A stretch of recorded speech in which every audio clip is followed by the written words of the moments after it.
For our next panel, we're going to be discussing venture capital and deal-making trends. And we have a representation from India and China and Silicon Valley on this panel, and Hong Kong included, and also even Australia. So I'd like to welcome to this stage our VC Dealmaker panelists, and they are Hani Nada from GGV Capital, and Hans Tung, who's a venture capitalist here in Beijing and the Bay Area, and former VC managing partner in Beijing for Qiming. And next, John Dorey from Inventus Capital Partners. And Melissa Ghazi from Arbor Ventures, here from Hong Kong. Portia Koo is a partner at O'Melveny & Myers. Portia.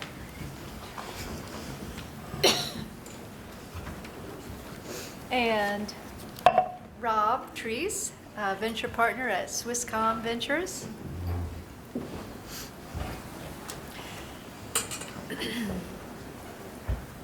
So just to take up this theme of fill in the blank that Omar mentioned, I'd like each one of our venture capital deal makers to talk about what they see going forward as the next big trend in venture capital, both China, India, Asia, Silicon Valley. So fill in the blank. Hani Nada, what do you see as the next big trend in venture capital? Okay, go, take it away. Take it away, Hani. I think the next big trend is empowered consumers and empowered enterprises. Bringing the technology, making it usable to the user and the enterprise, I think is the next big wave, and we're going to continue. It's actually been happening, and I think it's going to continue to happen. Is that an area that GGV is investing in? We've made lots of investments in mobile. We've made a lot of investments in enterprise, consumer, hardcore technology, optical technology, storage technology, security technology, which we all need. So yeah, I mean, all these technologies are very easy to use, much more easier to use today than when I started programming in 1982. Okay. Hans? I'm a consumer internet guy hard. Okay. And so there's no surprise that when you see the proliferation of mobile phones and lots of experts, domain experts now on the internet, whether it's for PC or mobile, and then a lot of people just makes it very easy to share photos, and you don't have to write text, you don't write blogs anymore. So the intersection of these three things makes it easier for a lot of curation, a lot of interesting, helpful tips to make our life much easier. I just relocated my family from Beijing to the Bay Area.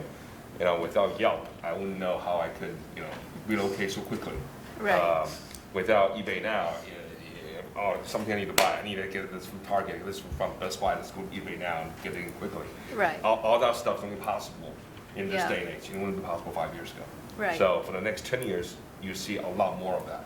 And coming from China, as an early stage investor in Xiaomi, a phone costs 799 RMB. It's like $120 US. It has the latest chip from MTK, screen from Yoda in Taiwan, and stuff works. The COYY brought that to US. I asked him, hey, Me Too doesn't work well with AT&T network here. How was Homey? He said, fantastic, no problem. So we can see that coming from emerging markets. It will change all the stuff in the next 10 years. So I'm excited to be here. Okay, great. John? Thanks. We invest a lot in China. Not in China, in India, I should say. China's been talked about all evening. And what we really see in that technology space there is a big application to efficiencies in markets, and particularly in education. So I think coming out of education and the things that are happening on the ground in India are actually, in some ways, ahead of what we're seeing here. And I just think it kind of ties back to some of the themes that were talked about in some of the earlier panels about the emerging markets and them stepping up to play a bigger role on the global stage Right. with local innovations. I think that's going to be a big trend. Like online education is what you're talking about? Well, even in classroom, but Really? really it's changing the classroom and it's making it less classroom oriented. It's more one-on-one with the device, and online, whether it's in tutoring or in classroom testing.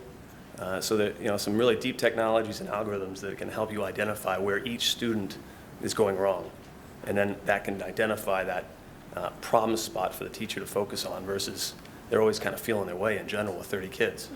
And so you can get that kind of efficiency out of the classroom. That And you can sounds actually fragment the classroom into different groups depending on their abilities. That sounds good.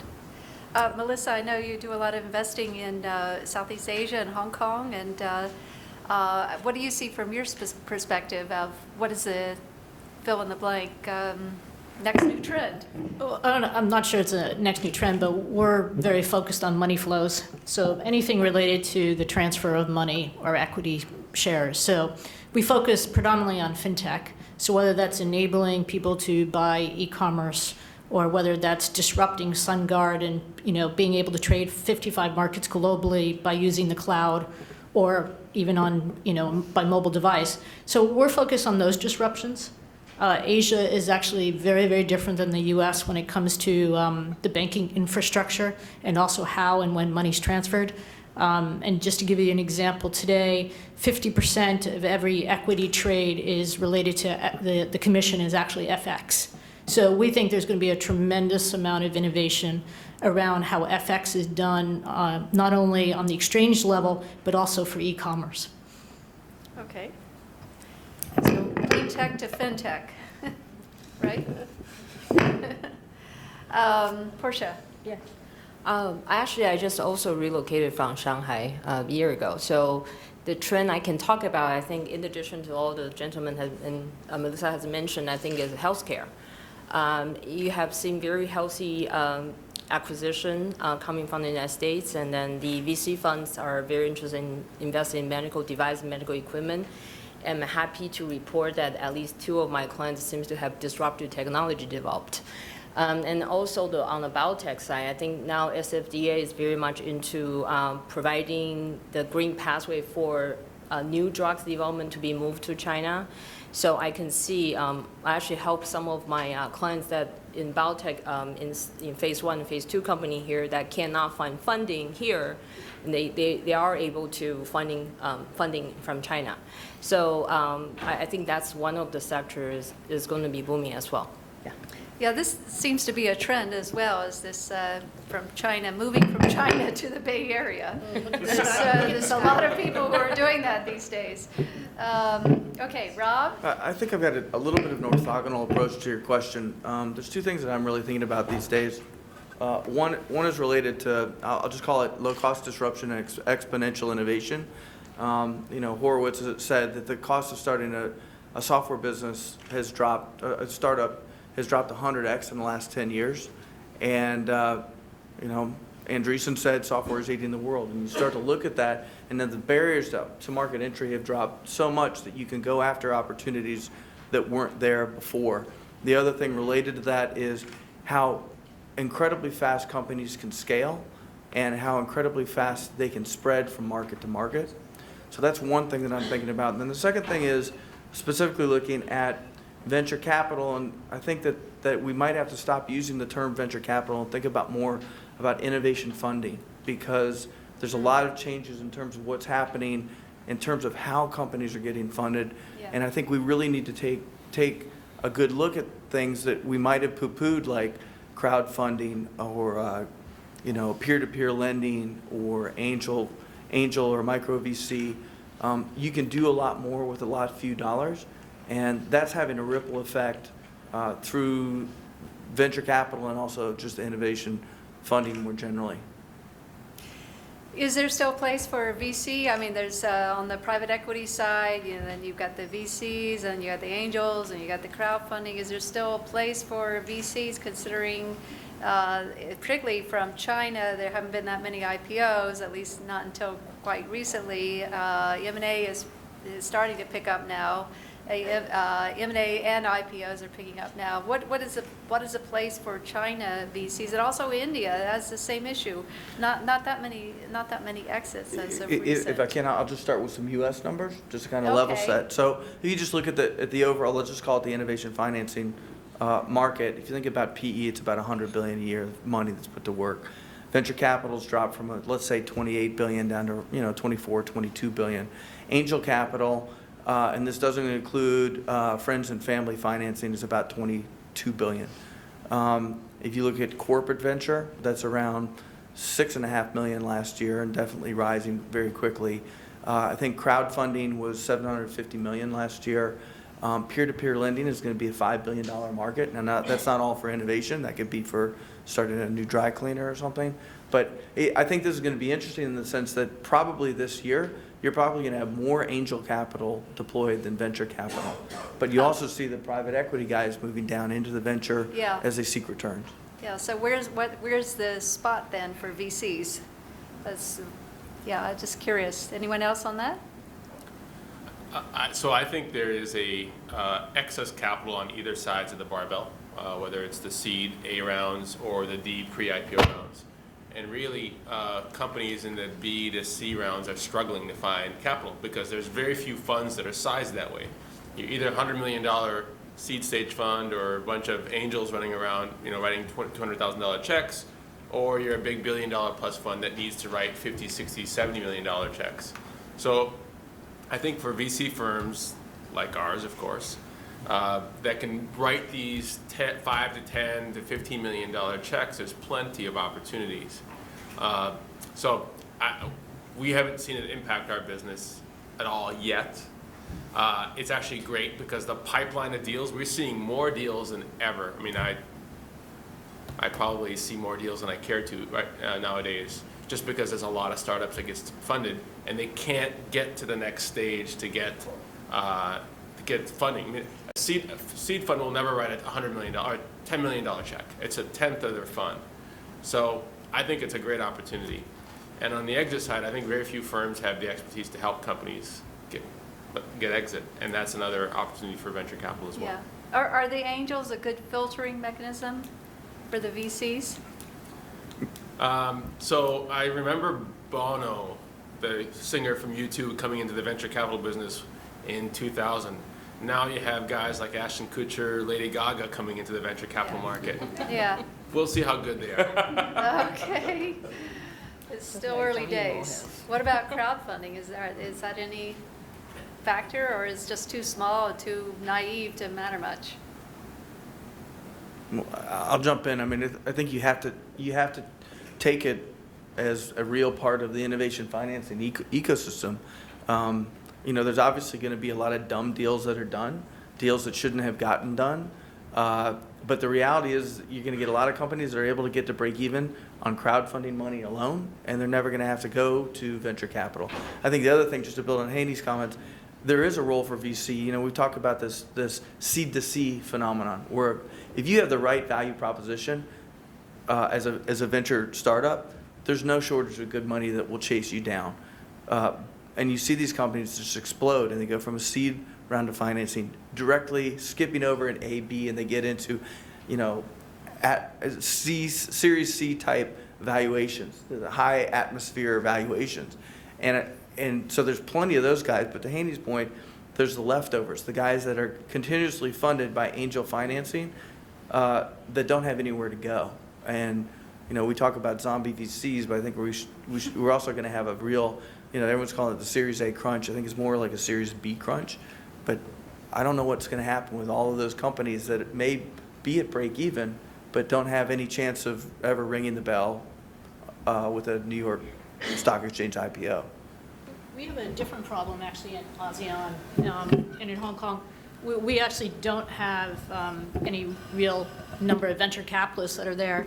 So what we have are very wealthy families in Hong Kong that will tend to do the very, very early stage financing. Or what happened in Singapore was the government actually seed funded 20 seed funds and now has realized there's nobody to step in for the Series A and Series B. So what you'll see is occasionally a one-off deal done by a firm either that has an office in China or maybe even the US, but what's happened is there's actually some very high-quality companies in the region that actually just can't get financing, and they fall through the cracks because people just don't want to be bothered actually with ASEAN if they're really focused on Silicon Valley or on China. So actually what we've seen are some very, very good companies, and really who stepped in to help fund them are the corporates. MasterCard and GMO and Citibank, and we're seeing a lot of activity by the corporates to help step in and fund these companies. John, from your perspective with India deals, Yeah. So, I mean, I similar to Melissa's comments, we would Yeah. welcome to see crowdfunding, and we'd welcome more angels. And in fact, that's a big part of what we do every day. I have partners on the ground in Bangalore. We've backed over 100 companies between here and India, and even today, after doing that for the last 15 years, the size of the venture market in India is about a dozen funds and about as much money as it goes into the metropolitan area of Seattle. So you got a very big country that's very underfunded in our view. And so we definitely welcome the angel community, and we're trying to help them make venturable bets and back companies and structure companies in ways that we can follow on, because we're very eager to do so. In the end, it's all about the entrepreneur, and where he got his seed money, in our view, is somewhat tactical if he's building a great business. But if he's all completely misstructured, and improperly guided, then it makes it pretty tough. So we spend a lot of time mentoring the angel community. okay, mentoring the angel community. Do you think that Silicon Valley VCs are overlooking India and China? Well, it's, if you're looking at companies that are on the ground in India, it's very difficult. The regulatory environment in India requires you to have a pretty specific structure to your fund to invest in Indian entities. But on the other hand, half of our investments are U.S. companies that have most of their employees in India. And I think a lot of the venture community has a lot of experience with that, and has been very successful for a very long period of time. The Indian community in Silicon Valley is very entrepreneurial, and has been, and has produced a lot of great companies. And they're doing it more and more by having fewer and fewer people. And everybody talks about how cheap it is to start any kind of startup, but it's even better when your employees are in India. Instead of moving them over to the U.S. and paying them 5 times the rate that you'd pay them to live in India and actually have a better quality of life in India than they would here on that kind of purchase power parity. Would you like to have more company in India from VC investors or less? Well, we're starting to see the growth equity funds come into it, Yeah. because the growth equity problem in India has been kind of stagnant. The growth equity environment has been a bit stagnant, and so they're starting to come down and do the Series Bs and Series Cs. We're encouraged by that. We wouldn't mind having more funds. We don't have a lot of price competition in venture in India. It's more about collaboration. We usually syndicate. There's usually at least 2 investors on every company at the Series A stage. And so, and then we think that's a healthy thing. When you have more smart people and more networks around the company, it increases your odds of success. So it's very different. It's a very different thing than when you talk about Silicon Valley and 200 venture firms and who knows how many thousands of angels and crowdfunding and all the other competitive aspects that are happening here. Yeah. But in that segment of Indian companies that have an Indian focus, even in Silicon Valley, they don't get as much attention because they're usually more capital efficient than most of the traditional venture funds that want to write a $5 million or $7 million check. Most of our investments are $1 to $3 million investments, but they're in revenue companies and they're growing very well. Hans, from your perspective now that you're here in the Bay Area, what do you think? Do you think that Silicon Valley-based VCs are not paying enough attention to China? Because you spent all those years in China seeing these deals up close, and you've backed a number of really leading-edge companies from China. I think a lot of people here probably know that 10 years ago, in 2004, SVB took probably 25 VC firms from Shanghai Road, mostly from Shanghai Road, to China, and it was a great tour. Yeah. And out of that, a number of direct offices got started, and then a number of affiliates got started. Right. And that was sort of the growth period for Chinese venture community.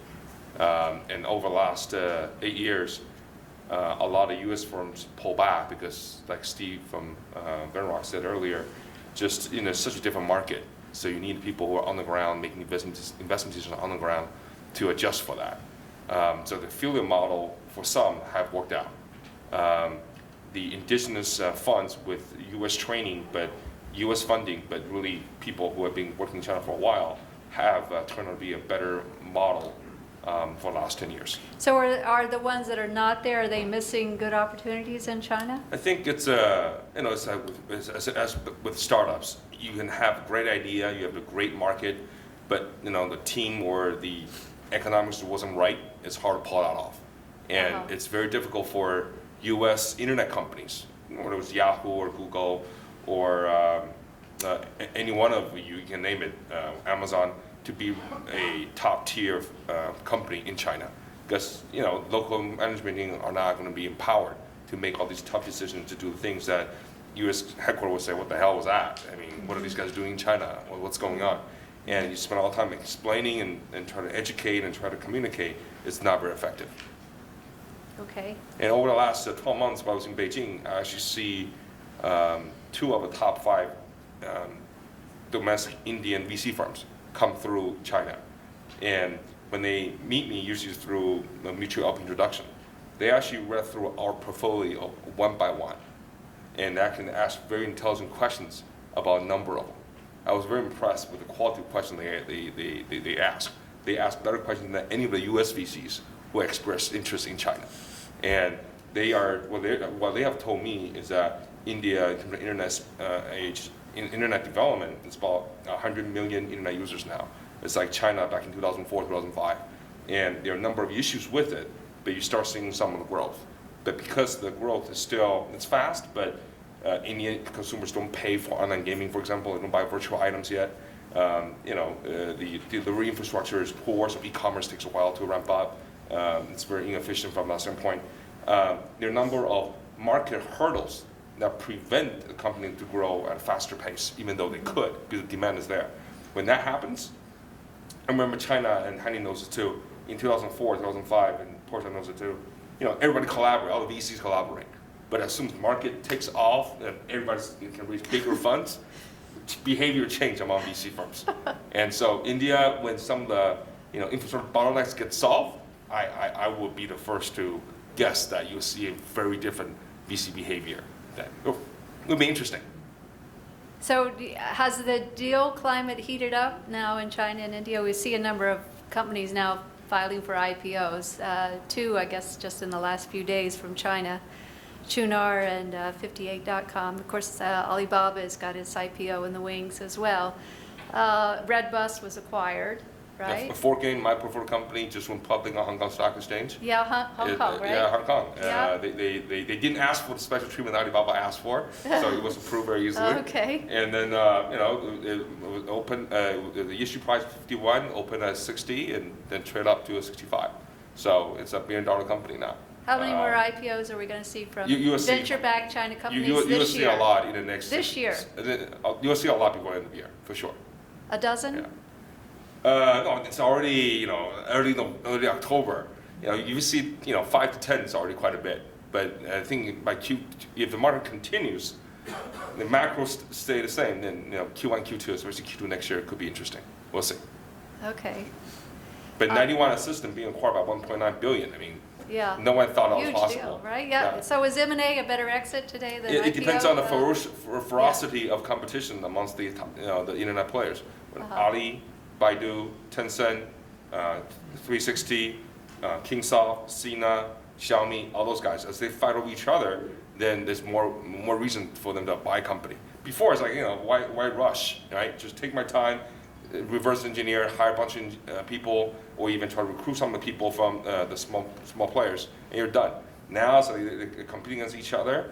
Look, Qihoo stock price went up from $16, $17 at the beginning of this year to now $80, and was higher $89 before they lost out Sogou to Tencent. So when you see that kind of swing, of course they will buy. It makes sense. Stock currency is very good price. Very good way for them to acquire companies. Portia, from your perspective as a deal maker, what do you see as the trend? Are more of the companies aiming for IPO, or are they aiming for an M&A deal, or what's the better bet? And what do you see as the path? I think Hans knows the market very well, but I'm probably more conservative in terms of estimating the number of deals can go to U.S. next year. I think the deals we know will kick off will be the ones that are have more sustainable growth. Yeah, we just priced the Montage Technology too, a semiconductor company on NASDAQ, but and then they know they actually they're ready to comply with the U.S. Corporate governance reporting requirements. They really have a qualified CFO to do all this quarterly reporting. I'm actually very happy that 4Game opened the door for the growth technology company in Hong Kong. I think that might be a way to go in the future, particularly for Chinese entrepreneurs. It's lower compliance costs. They don't have to have an English-speaking board meeting to go. And it's actually and less commission to pay, right? So there's a lot of, and then you have more familiar audience. So I think that might open up some a shift of the IPO exit to Hong Kong. And before, I have to say, I think Chinese entrepreneurs usually have the pride. They really don't want to sell, because usually in the Valley, everybody is kind of going dual track. I could go IPO, I can sell, I can prepare S1 and at the same time talking to the acquirers. Usually in China, it's more about I have to ring the bell first, and then we'll think about others. Particularly after Trudeau's IPO, which we also participated. They somehow believe that if you don't sell, you can't actually boost up your valuation. You don't go IPO first, you can't really sell for a higher price. But now I think that the entrepreneurs are more practical now, particularly with some of the VCs becoming more conservative in terms of chasing up the valuation. So I think that the cross-border or even inland MMA might become an exit very frequently now. Yeah. Okay. Melissa, did you want to add? It's great for Hong Kong. Hong Kong's going to find a way to stay relevant here, especially with the opening up of the Shanghai Free Trade Zone. So if they can get the institutional book solid enough, then I think there's a real opportunity for Hong Kong to continue to build on a technology base. The problem has been historically is that the institutional base on IPOs has not been very strong, and it's been quite fickle. But I think Hong Kong's looking for every way to remain relevant. Okay. So looking at the entrepreneurial companies in your portfolios, what do you see as the biggest challenge that they face? And let's just start with Haney and go down the row here. I think it's the biggest challenge for companies both in the U.S. and in China that we see is talent. Okay. There's a huge fight for talent in the U.S. Engineers are extremely expensive, both from a cash basis, which is the first time you're seeing engineers ask for $200,000, $300,000 a year. When I first came to the Bay Area in '99, it was you pay a top engineer $100,000, $120,000 if he was God. Now they're asking for $200,000 starting salary with a couple of years out of school. China's the same way. There is a lack and a dearth of talent. We were having a discussion earlier, is it talent in Shanghai or is it talent in Beijing? Definitely the consumer side, consumer internet side is moving to Beijing. And there's a fight for talent. So to me, the number one big issue for our companies is finding talent. Yeah, I agree with that. For China, it's very difficult to produce the Mark Zuckerberg type. It's just it's such a jungle there, and your product and your company gets attacked all the time on Weibo. You don't have enough friends who can speak up for you. You haven't been in the industry long enough to have friends. It's very difficult to fight back. And then if I look at examples like Xiaomi, one of the things that Lei Jun can do so well in 3 years is that he has the ability to recruit a lot of people to join him for smaller slices of ESOP because they believe that going with him, the chance of winning is a lot higher. So it's very tough for young entrepreneurs. This is why when we talk about crowd financing, I'm all in favor of that. Give the younger guy more chance to get more experience, and we're happy to bet on him in his next startup. And so the hardest thing is to find the right entrepreneur back. John, from India, you agree? Yeah. Talent's always a problem. It never goes away. And India's always had that problem. They've always been great technical talent and a very thin pool on the business side. That's why we're structured between here and Silicon Valley. So one of the things we do is export and help a lot of Indian talent return to India. And we've done that pretty successfully. And the other thing that's more specific to India beyond talent is just the, I think it was mentioned earlier here, that the business structure there has been highly regulated.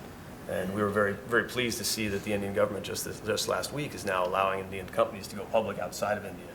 And we know that there are going to be several big, or expect that there will be several big offerings now because of that. It used to be that you had to go public on the India exchange before you could come to the NASDAQ. Yeah.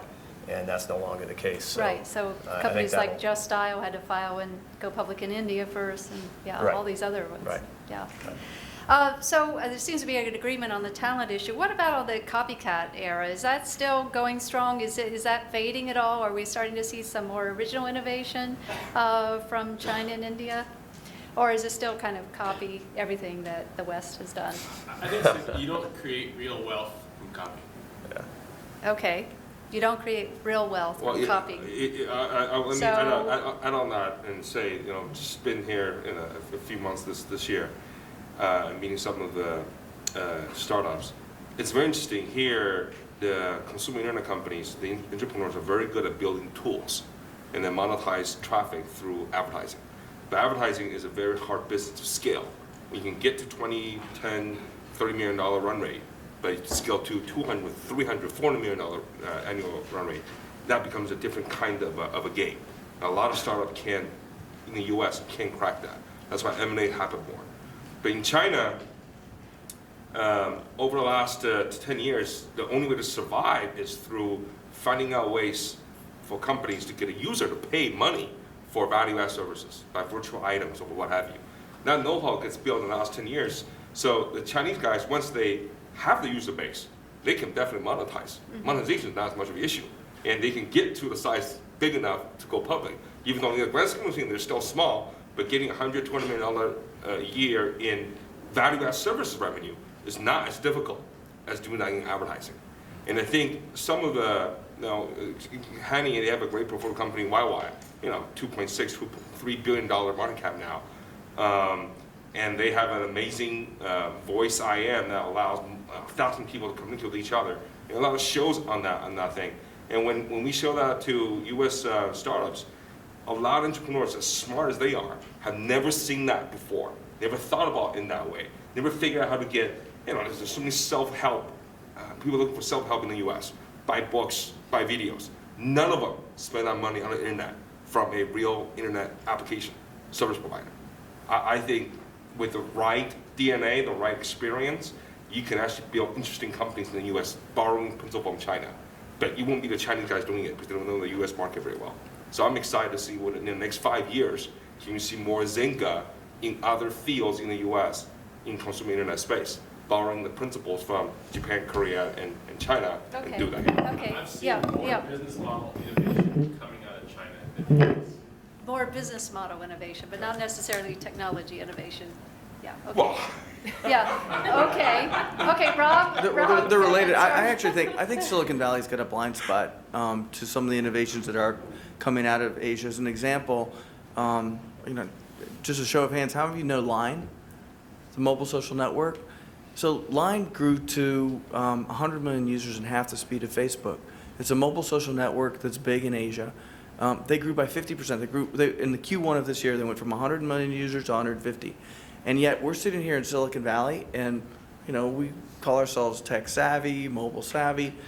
I will tell you that the majority of people in the mobile industry here in Silicon Valley don't know Line.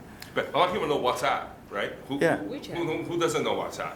Most people do. But you look at WhatsApp, Line, and WeChat, Yeah. very different application. Yeah. It's all about messaging, mobile messaging. But you can tell the way that the entrepreneur, the PM building of each product have very different mindset. Right. It's very interesting. If the guys who do WeChat and Line are more Americanized, Right. I think the product will do so much better than WhatsApp in the US. Yeah. So Oh, I'm just interesting. curious to see Okay. what will happen in the next 5 years. And the other thing I would just As more say, people relocate back to the US. yeah, I think the interesting thing will be if people from Asia are coming to the States, if they have the ability to let go and work with Americans who know how to do things in the Correct. American market, because oftentimes they don't. Questions from the audience? Very quickly, yes, all the way in the back, and wait for the mic, please. It's coming right across to you now.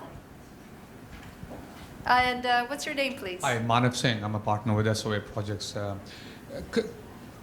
I have opened and closed offices in India and China both, so I'm going to play the devil's advocate here. Last 5 years, if you look at all the IPOs from China into the US, how many of them have succeeded? With the FCPA, the US gap, with all the stuff happening in China and India, that matters fact. I have a joke in my office. You go to India and you ask for books. Being an author, they'll give you 2 sets of books. You go to China and ask for books, they'll give you 3 sets of books. Okay, so what's the answer You know, here? so how when these companies come to the US, Yeah. how do you feel comfortable, secure to do anything? Or even when they go public, we can name companies that went Okay. public and disappeared. Okay, So there are bad actors everywhere on the planet. They're the biggest bad actors on the planet are right here in the U.S. So we have 116 companies in our portfolio. We've only had, and half of it's in China. The other half, one case of fraud is in Chicago. Okay? In China, we've taken 12 companies public. Not a single one has had any accounting issue, any SEC issue, any reporting issue. Not a single one. So there's shit everywhere, excuse my language. There's crap everywhere. You just have to be mindful and look for quality. okay. Another question? Okay, the gentleman standing in the back. And who are you, please? Matan. My question was regarding Chinese technology, which in some case does have innovation, which outstrips that which is available in the valley. You know, example of YY was brought up. Weixin, WeChat is another good example. In some cases, such as with WeChat, they've had a team in the States trying to help them cross the geographic chasm. Arguably, their technology is as good, if not better, than what's available. What is the challenge for the companies in China to make that jump to the U.S.? And Okay, how who could they wants to think answer about that that? challenge? I think Rob mentioned that earlier. Just, most Chinese PMs have never lived in the U.S. How are you supposed to build a product for guys in the U.S. that have never lived before? And if they work with the American team, is that the best American team they can find in the market, or just the one they can afford? How much empowerment they're going to give to the American team? It's the same issue that U.S. company have in China. It's the same thing happening to Chinese companies that are successful in China, having trouble to expand overseas, especially in the U.S. market. Okay, one last question. Yes, here in the front. Oh, sorry. Okay, yes, here in the front, the lady. I'm Taryn Sullivan with a startup, EEX, in China, and I wanted to ask you about this enterprise space that you mentioned at the beginning. From your perspective in China, what is the biggest opportunity there, or what are the big challenges in that enterprise space? So this gets talked about automation and human capital, how much capital was needed before you just suddenly ran an errand boy versus having an SAP system in place. And that's changing because wages are coming up, wages are coming up, prices because of the cloud is coming down. So I think we're seeing a lot of interesting ways to help an enterprise or businesses automate in China. Alibaba got its start for helping businesses, get online. So I think you're going to see a lot of interesting innovation on the enterprise space coming from China very, very cheaply. Okay, on that note, let's give our venture capital deal makers a round of applause. And thank you all for staying and being so attentive. Really appreciate it. And so unfortunately, we have to wrap this up more swiftly than I think any of us would like. We could probably stay here a lot longer and discuss all these topics. But again, thank you, and look forward to seeing you outside.